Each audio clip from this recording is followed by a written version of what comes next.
ಅದು ಆರಾಧನೆಗಳಾಗಿವೆ ಎಂದು ನಮಗೆ ತಫ್ಸೀರ್ಗಳಲ್ಲಿ ತಿಳಿದು ಬರುತ್ತದೆ. ಅದೇ ಪ್ರಕಾರ ಬಹುದೇವ ವಿಶ್ವಾಸಿಗಳು ಅವರ ಆರಾಧ್ಯರನ್ನು ಸಂತೃಪ್ತಿ ಪಡಿಸಲು ಅವರು ಅವರ ಆರಾಧ್ಯರ ಮುಂದೆ ಮಾಡುವಂತಹ ಒಂದು ನಿರ್ದಿಷ್ಟ ಕಾರ್ಯವಾಗಿದೆ ಪೂಜೆ.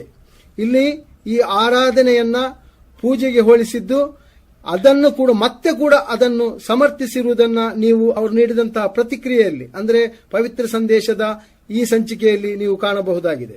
ಎರಡನೇದಾಗಿ ಸೂರಾ ಅಲ್ ಬಕರದ 255ನೇ ಆಯತಿನಲ್ಲಿ ಬರುವಂತಹ ಕುರ್ಸಿ ಎನ್ನುವಂತಹ ಆ ಒಂದು ಪದಕ್ಕೆ ಇವರು ನೀಡಿದಂತಹ ಒಂದು ಅನುವಾದ, ಅದು ಅಧಿಕಾರ ಪೀಠ ಎನ್ನುವುದಾಗಿದೆ. ಅದರ ಸಮರ್ಥನೆಗೋಸ್ಕರ ಇವರು ಅಹ್ಸನುಲ್ ಬಯಾನ್ ಮೊಹಮ್ಮದ್ ಜುನಾಗಡಿ ಇವರ ಸೂರಾ ಅಲ್ ಬಕರ ಇದರ 255ನೇ ಆ ಒಂದು ವಚನದಲ್ಲಿ ಕುರ್ಸಿಯು ಸಮಾವಾತಿ ವಲ್ ಅರ್ದ್ ಎನ್ನುವಂತಹ ಆ ಒಂದು ವಚನದಲ್ಲಿ ಕುರ್ಸಿ ಎಂಬ ಪದಕ್ಕೆ ಅವರು ಕೊಟ್ಟಂತಹ ಆ ಒಂದು ಅನುವಾದ ಅಧಿಕಾರ ಪೀಠ ಎನ್ನುವುದಾಗಿದೆ. ಅದನ್ನು ನಾವು ವಿಮರ್ಶಿಸಿದಾಗ, ಅದನ್ನು ನಾವು ಟೀಕಿಸಿ ಬರೆದಾಗ ಅವರು ಕೊಟ್ಟಂತಹ ಆ ಒಂದು ಪ್ರತಿಕ್ರಿಯೆ, ಅದು ಸೌದಿ ಅರೇಬಿಯಾದಲ್ಲಿ ಮುದ್ರಿಸಲ್ಪಡುವಂತಹ ಲಕ್ಷಾಂತರ ಸಂಖ್ಯೆಯಲ್ಲಿ ವಿತರಿಸಲ್ಪಡುವಂತಹ ಒಂದು ಉರ್ದು ಅನುವಾದ ಗ್ರಂಥದಲ್ಲಿ ಇರುವುದಾಗಿದೆ.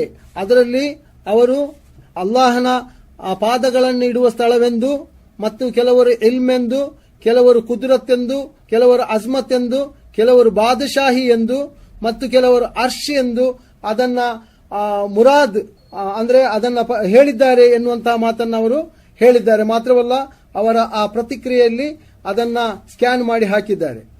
ಇದರಲ್ಲಿ ಮತ್ತೊಮ್ಮೆ ಇವರ ಕಾಪಟ್ಯವು ಇಲ್ಲಿ ಬಯಲಾಗುತ್ತದೆ ಎನ್ನುವುದನ್ನ ನಾನು ನಿಮ್ಮ ಮುಂದೆ ಸೂಚಿಸಲು ಇಚ್ಛಿಸುತ್ತೇನೆ.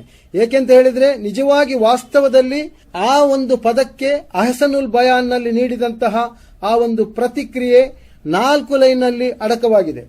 ಇವರು ಆ 4 ಲೈನಿನ ಒಂದು ವ್ಯಾಖ್ಯಾನವನ್ನ, ಅದನ್ನ ಕೇವಲ 1 ಲೈನ್ ಅನ್ನ ಕತ್ತರಿಸಿ ಅವರು ಮತ್ತೆ ಅವರ ಪವಿತ್ರ ಸಂದೇಶದಲ್ಲಿ ಪ್ರಕಟಿಸಿ ಜನರಲ್ಲಿ ಅವರು ಮತ್ತೊಮ್ಮೆ ಅವರ ಕಾಪಟ್ಯವನ್ನು ಪ್ರದರ್ಶಿಸಿದ್ದಾರೆ ಎನ್ನುವುದನ್ನ ನಾನು ನಿಮ್ಮ ಮುಂದೆ ಇಡಲು ಇಷ್ಟಪಡುತ್ತೇನೆ.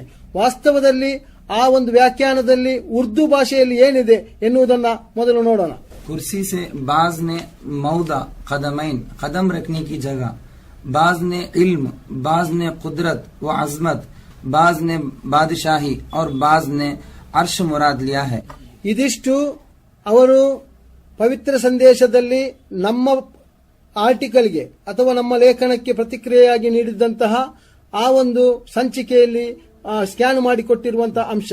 ಈ ನಂತರ ಇದರಲ್ಲಿರುವಂತಹ ಸರಿಯಾದ ವಿವರಣೆ ಈ ರೀತಿ ಇದೆ.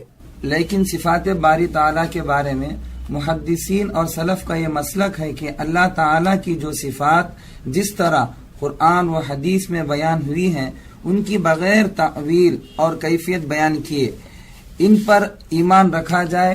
इसलिए यही ईमान रखना चाहिए कि ये फिल वाक़े कुर्सी है जो अर्श से अलग है. उसकी कैफियत क्या है, इस पर वो किस तरह बैठता है, उसको हम बयान नहीं कर सकते, क्योंकि उसकी कुन्हा और हकीकत से हम बेखबर हैं. ಸಹೋದರರೇ, ಇದು ಮತ್ತೊಮ್ಮೆ ಇವರ ಕಾಪಟ್ಯವನ್ನ ಇವರು ಪ್ರದರ್ಶಿಸಿದ್ದಾಗಿದೆ. ಜನರನ್ನ ವಂಚಿಸಲು ಇವರು ಮತ್ತೊಮ್ಮೆ ಕುರ್ಆನಿನಲ್ಲಿ ಇವರ ಕೈಚಳಕವನ್ನ ತೋರಿಸಿದ್ದಾಗಿದೆ. ಇಲ್ಲಿ ಸುಸ್ಪಷ್ಟವಾಗಿ ಇಲ್ಲಿ ನಮಗೆ ತಿಳಿದು ಬರುವುದು ಏನು ಅಂತ ಹೇಳಿದರೆ, ಅಹ್ಲುಸ್ ಸುನ್ನತ್ ವಲ್ ಜಮಾಅತ್ ಅಥವಾ ಸಲಫಿ ಮನ್ಹಜಿನ ಪ್ರಕಾರ ಅಲ್ಲಾಹನ ಸಿಫಾತ್ಗಳನ್ನ ಹೇಳುವುದಾಗಲಿ ಅದನ್ನು ವ್ಯಾಖ್ಯಾನಿಸುವುದಾಗಲಿ ಮಾಡಬಾರದು ಎನ್ನುವುದಾಗಿದೆ. ಈ ವ್ಯಾಖ್ಯಾನ ಗ್ರಂಥದಲ್ಲಿ ಮೌಲಾನಾ ಮೊಹಮ್ಮದ್ ಜುನಾಗಡಿಯವರು ಅಹ್ಸನುಲ್ ಬಯಾನ್ನಲ್ಲಿ ನಮಗೆ ಅಲ್ಲಿ ಆ ವ್ಯಾಖ್ಯಾನದಲ್ಲಿ ಅವರು ಬರೆದು ತೋರ್ಪಡಿಸಿರುವುದು. ಆದರೆ ಇವರು ಆ 4 ಲೈನಿನ ಆ ಒಂದು ವ್ಯಾಖ್ಯಾನವನ್ನ ಮುರಿದು 1 ಲೈನ್ ನಷ್ಟನ್ನು ಮಾತ್ರ ನಮ್ಮ ಮುಂದೆ ಜನರ ಮುಂದಿಟ್ಟು ಇದು ಅವರು ಕೂಡ ಈ ಕುರ್ಸಿ ಎನ್ನುವಂತಹ ಪದಕ್ಕೆ ಅವರು ವ್ಯಾಖ್ಯಾನ ಮಾಡಿದ್ದಾರೆ ಎನ್ನುವುದನ್ನ ಅವರು ತೋರಿಸಿದ್ದಾರೆ. ಮಾತ್ರವಲ್ಲ, ಇಲ್ಲಿ ಮತ್ತೊಂದು ವಿಷಯವನ್ನ ನಾನು ಸೂಚಿಸಲಿಕ್ಕಿದೆ. ಇವರು ನಮ್ಮ ಆ ಲೇಖನದಲ್ಲಿ ಸಿಫತ್ ಅಲ್ಲಾಹನ ಸಿಫತ್ಗಳನ್ನ ವ್ಯಾಖ್ಯಾನಿಸಬಾರದು ಎಂದು ನಾವು ಬರೆದಿದ್ದನ್ನ ಇವರು ವಿಮರ್ಶಿಸಿ ಅವರಿಗೆ ಇಸ್ಲಾಮಿನ ಬಾಲಪಾಠ ಗೊತ್ತಿಲ್ಲ ಎನ್ನುವ ರೀತಿಯಲ್ಲಿ ಅವರು ಪ್ರತಿಕ್ರಿಯಿಸಿದ್ದಾರೆ. ಆದರೆ ಇಲ್ಲಿ ಕೂಡ ಈ ಅಹ್ಸನುಲ್ ಬಯಾನಿನ ಈ ವ್ಯಾಖ್ಯಾನದಲ್ಲಿ ಈ ಕುರ್ಸಿಯನ್ನ ಸಿಫತ್ ಎಂದು ಇಲ್ಲಿ ಉಲ್ಲೇಖಿಸಿರುವುದನ್ನು ನೀವು ಕಾಣಬಹುದಾಗಿದೆ.